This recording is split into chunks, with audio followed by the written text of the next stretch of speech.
வணக்கம் நண்பர்களே, இனி வருகின்ற நாட்கள் அனைத்தும் நல்ல நாளாக மாறட்டும். முருகப்பெருமானின் அருளால் உங்களுடைய வேண்டுதல் பிரார்த்தனை கனவு எதுவாக இருந்தாலும் நிறைவேற நீங்கள் ஓ முருகா போற்றி எனும் மந்திரத்தை 3 முறை கமெண்ட் பண்ணுங்க. இன்னைக்கு இந்த ஒரு வீடியோ பதிவில் நம்ம எதை பற்றி பார்க்க போறோம்னா, நம்ம வீட்டில் சந்தோஷம் மகிழ்ச்சி எப்போதுமே இருக்கணும். நமக்கு கடன் தொல்லையே வரக்கூடாது. வீட்டில் பார்த்தீங்கன்னா இருக்கக்கூடிய அனைவருக்குமே பார்த்தீங்கன்னா வருமானம் அதிகரிக்கணும். இப்படி எந்த மாதிரியான ஒரு பிரச்சனையாக இருந்தாலும் நம்ம வீட்டு பூஜை அறையை சரியான முறையில் நம்ம வழிபட்டு வந்தாலே அந்த பிரச்சனை விரைவில் சரியாகிடுங்க. வீட்டில் விலை உயர்ந்த பொருட்களால் பார்த்தீங்கன்னா தீபம் ஏற்றி வழிபட்டாலும் முக்கியமாக ஒரே ஒரு பொருள் இருக்க வேண்டும்னு சொல்லுவாங்க. அது என்னன்னா அகல் விளக்கு. இந்த அகல் விளக்கை வைத்து வீட்டு பூஜை அறையில் எந்த முறையில் தீபம் ஏற்றி வழிபட்டா நமக்கு இருக்கக்கூடிய பிரச்சனைகள் விலகுன்னு தெரிஞ்சுக்க இந்த ஒரு பதிவை நீங்கள் கடைசி வரைக்கும் ஸ்கிப் பண்ணாமல் பாருங்கள். மேலும் நீங்கள் புதியவராக இருந்தீங்கன்னா மறக்காமல் மேலே இருக்க பைமை சேனலை சப்ஸ்கிரைப் பண்ணிவிட்டு கூடவே இருக்க பெல் பட்டனை கிளிக் பண்ணிக்கோங்க. தனிப்பட்ட முறையில் உங்கள் ஜாதக ரீதியாக இருக்கக்கூடிய பிரச்சனைக்கு சரியான ஒரு பரிகாரத்தை பெற்றுக்கொள்ள வீடியோவில் பார்த்தீங்கன்னா டிஸ்கிரிப்ஷன் கீழே நம்பர் கொடுத்துருக்கோம். அந்த நம்பருக்கு நீங்கள் கால் பண்ணி தெரிஞ்சுக்கலாம்.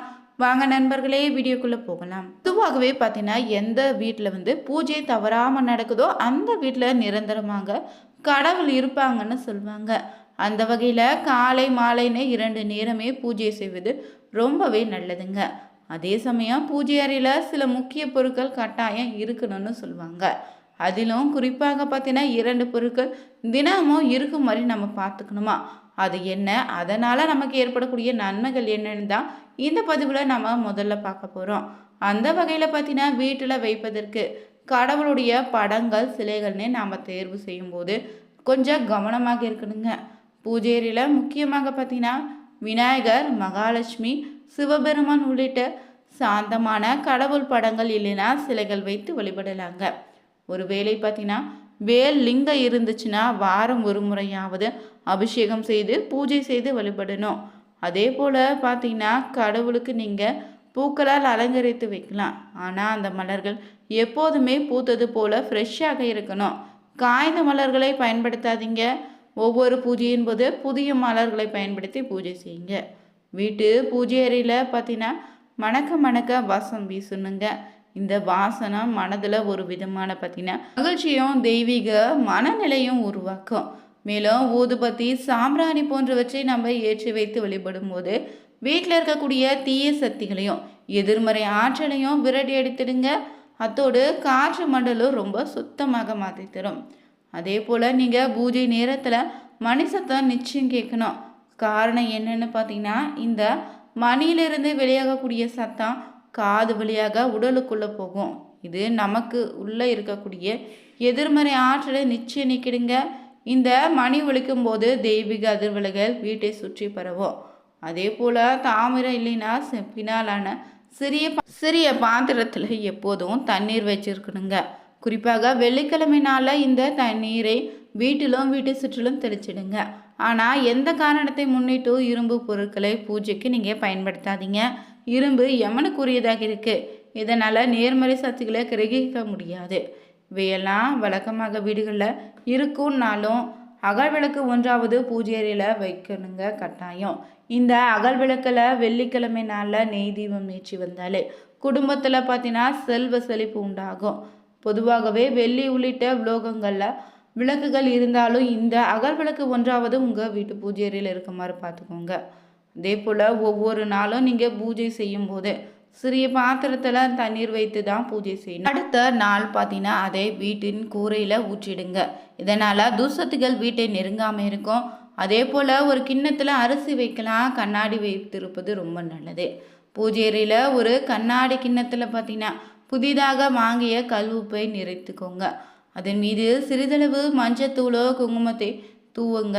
இந்த கல் உப்பு நிறைந்த கிண்ணத்தை பூஜை அறையில் மகாலட்சுமி படத்துக்கு அருகில் வச்சுட்டு 2 மணி நேரம் கழித்து அதனை எடுத்து பீரோவில் நீங்கள் நகை வைக்கக்கூடிய இடத்திலோ பணம் வைக்கக்கூடிய இடத்திலோ வச்சுடுங்க. இதனால் வீட்டில் பார்த்தீங்கன்னா நிதி நிலைமை உங்களுக்கு சீராக மாறும். அடகு வைத்த நகையோ பணமோ விரைவில் நிச்சயம் உங்கள் கைக்கு வந்து சேருங்க. பொதுவாகவே பார்த்தீங்கன்னா வீட்டு பூஜை அறையில் குத்து விளக்கு, காமாட்சி விளக்கு, அகல் விளக்குன்னு எந்த ஒரு விளக்கு ஏற்றினாலும் அதை நம்ம முறைப்படி ஏற்றினால்தான் தெய்வத்தினுடைய அருள் கிடைக்குன்னு சொல்லுவாங்க. நாம் விளக்கேற்றும் போது சில நேரங்களில் தெரிந்தோ தெரியாமலோ செய்யக்கூடிய தவறு தாங்க வீட்டில் பிரச்சனையை வரவழைத்து விடுன்னு சொல்லுவாங்க. என்ன தவறுன்னு செய்யக்கூடாதுன்னு முதல்ல நம்ம தெரிஞ்சுக்கணும்ல. நம்முடைய மன மகிழ்ச்சிக்காகவும் நிம்மதிக்காக தான் நாம் விளக்கேற்றி வழிபடுறோம். தீப ஒளியில் இறைவன் குடியிருப்பதாகவும் நம்புகிறோம். எனவே நல்ல எண்ணெய்களை ஊற்றி நாம் தீபம் ஏற்றணுங்க. நாம் தீபம் ஏற்றி வைத்து பிரார்த்தனை செய்யும்போது இறைவனுடைய மனமும் மகிழ்ந்து நமக்கு அருள்பாலிக்கும். பூஜை அறையை எப்போதுமே சுத்தமாக பார்த்துக்கோங்க. வாரம் ஒரு முறையாவது சுத்தமான துணி கொண்டு பூஜை அறையை துடைத்திடுங்க.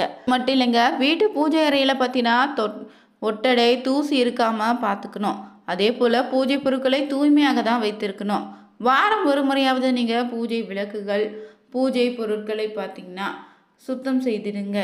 பூஜை விளக்கு சுத்தம் செய்யப்படாமல் தொடர்ந்து ஏற்றி வந்தீங்கன்னா இதனால் குடும்பத்தில் சின்ன சின்ன பிரச்சனைகளும் தேவையில்லாத வீண் செலவுகள் தான் ஏற்படும். எனவே விளக்கில் பாசி பிடிக்காமல் பார்த்துக்கோங்க. சிலர் எண்ணெய் பார்த்தீங்கன்னா பச்சை பசேல்னு வரும் வரை பார்த்தீங்கன்னா அப்படியே ஏற்றுவீங்க. இது ரொம்பவே தப்புங்க. எண்ணெய் எப்போதுமே அதன் நிறத்தில் இருந்து மாறக்கூடாது. நிறம் மாறினால் புதிதாக எண்ணெயை ஊற்றி தாங்க வழிபட வேண்டும். விளக்கில் இருக்கக்கூடிய எண்ணெயில் கொசுக்கள் பூச்சி எறும்பனே மடிந்து இறந்து போய் இருக்கக்கூடாது. இது போல் இருக்கும்போது அந்த எண்ணெயை நம்ம தீபம் ஏற்றி வழிபடக்கூடாதுங்க. இது அபசகுணம்னு சொல்லுவாங்க. அதே போல் பூச்சி விழுந்து இறந்த எண்ணெயை வேறு விளக்கில் ஊற்றி வைத்துட்டு புது எண்ணெய் ஊற்றி தான் விளக்கேற்றி வழிபடணும். உடைந்து போன விளக்குகளை ஒருபோதும் நீங்கள் பயன்படுத்தாதீங்க. சிதலமடைந்த விளக்குகளில் எண்ணெய் ஊற்றி விளக்கேற்றினா குடும்பத்தில் சண்டை சச்சரவு தான் ஏற்படும்னு சொல்லுவாங்க. எனவே இறைவனுக்கு செய்யக்கூடிய விஷயங்களை குறை மட்டும் வைக்காதீங்க. அதே போல் கோவிலில் விளக்கேற்றும் போது அடுத்தவங்க ஏற்றிய விளக்கில் இருந்து விளக்கேற்றக்கூடாது. நீங்கள் தனியாக தீக்குச்சி கொண்டு தான் விளக்கேற்றி வழிபடுங்க. அதே போல் எந்த திசையில் விளக்கேற்ற வேண்டும்னு சொல்லுவாங்க, அந்த திசையில் மட்டும்தான் விளக்கேற்றணும். வடக்கு கிழக்கு திசையை விளக்கேற்ற சிறந்த திசைகள்னு சொல்லுவாங்க. கிழக்கு திசை செல்வ வளத்தையும் மன நிம்மதியும் உங்களுக்கு தரும். வடக்கு திசை பார்த்தீங்கன்னா மன அமைதியை தருங்க, பண வருமானத்தை கொடுத்துடும். மேற்கு திசை பார்த்தீங்கன்னா தேவையற்ற வீண் ஆடம்பர செலவுகளை அதிகரிக்கணும்னு சொல்லுவாங்க. தெற்கு திசையில் பொதுவாக தீபம் ஏற்றக்கூடாதுங்க. அதே நேரத்தில் நீங்கள் யம தீபம் ஏற்றும் போது முன்னோர்களை நினைத்து வழிபடும் போது மட்டும் தெற்கு திசையில் தீபம் ஏற்றி வழிபடுங்க. இதனால் வீட்டில் நிம்மதியும் மகிழ்ச்சியும் பெருகும். நாள்தோறும் பார்த்தீங்கன்னா மாலை நேரத்தில் வீட்டு வாசலை விளக்கேற்றி வழிபடலாம்.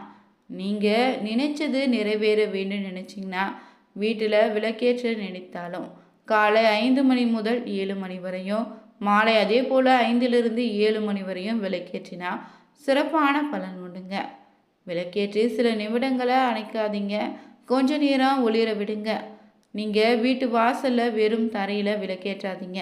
வேண்டியது நிறைவேற அரிசி இல்லைனா உப்பு போன்ற பொருட்கள் மீது அகல் ஏற்றி வைத்து தீபம் ஏற்றி வழிபடுங்க. மட்டும் இல்லை, வீட்டு பூஜை அறையில் பார்த்தீங்கன்னா விளக்கேற்றும் போது 2 விளக்காக இருந்தால் ஒன்று காமாட்சி விளக்காகவோ இன்னொன்று பார்த்தீங்கன்னா குத்து விளக்காக இருக்கட்டும்.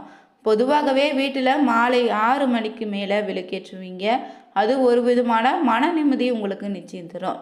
நீங்கள் எத்தனை விளக்கு வேண்டுமானாலும் பூஜை அறையில் ஏற்றினா பூஜை அறையில் விளக்கேற்றிய பின்னாடி அதற்கு முன்னாடி தியானம் செய்தீங்கன்னா மன அமைதியை தருங்க. தினமுமே வீட்டில் விளக்கு ஏற்றுவதாக இருந்தால் அதிகாலை 4:30 முதல் 6 மணி இல்லைன்னா மாலை 5:30 6 மணிக்குள்ளே விளக்கேற்றி வழிபடலாம். குறைந்தது 30 நிமிடங்கள் முதல் 90 நிமிடங்கள் வரை பார்த்தீங்கன்னா தீபம் எரிய விடணும். காலை மாலைன்னு 2 நேரமும் விளக்கேற்றுவது வீட்டில் பார்த்தீங்கன்னா நேர்மறை ஆற்றலையும் செல்வ செழிப்பையும் உண்டாகும்.